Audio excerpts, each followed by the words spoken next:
শগুনে মৰাশ খাই আমাক এটি পৰিষ্কাৰ আৰু সুস্থ প্ৰাকৃতিক পৰিৱেশৰ উপহাৰ দিয়ে। জীৱ-জন্তুৰ মৰাশৰ পৰা বিয়পিব পৰা বেমাৰ আজাৰৰ পৰা শগুনে এই কৰ্মৰ দ্বাৰা আমাক পোনপটীয়াভাৱে বচাই ৰাখে। বৰ্তমান অসমত কেৱল কিছু সংখ্যক স্থানীয় শগুন বাচি আছে। ডাইক্ল'ফিনেক নামৰ বেদনানাশক ঔষধবিধেই শগুনৰ সংখ্যাৰ নাটকীয়ভাৱে হ্ৰাস হোৱাৰ মূল কাৰণ। মৰাশৰ ডাইক্ল'ফিনেকৰ অৱশিষ্ট থকা মাংসৰ ভক্ষণে শগুনৰ কিডনী বিকল কৰাই মৃত্যু ঘটায়। বিষাক্ত মৰাশৰ মাংস খাই শগুনৰ মৃত্যু হোৱাটো অতি নিন্দনীয় সমস্যা।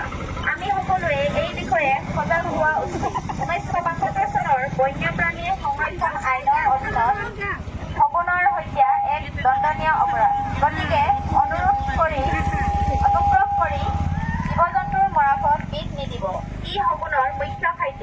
যদি আপোনালোকে কোনো ঠাইত বিষক্ৰিয়াৰ দ্বাৰা আক্ৰান্ত হোৱা শগুনৰ জাক দেখা পায়, তেন্তে অনুগ্ৰহ কৰি তৎক্ষণাৎ কুলচি বন বিভাগত খবৰ দিয়ে যেন। ধন্যবাদ।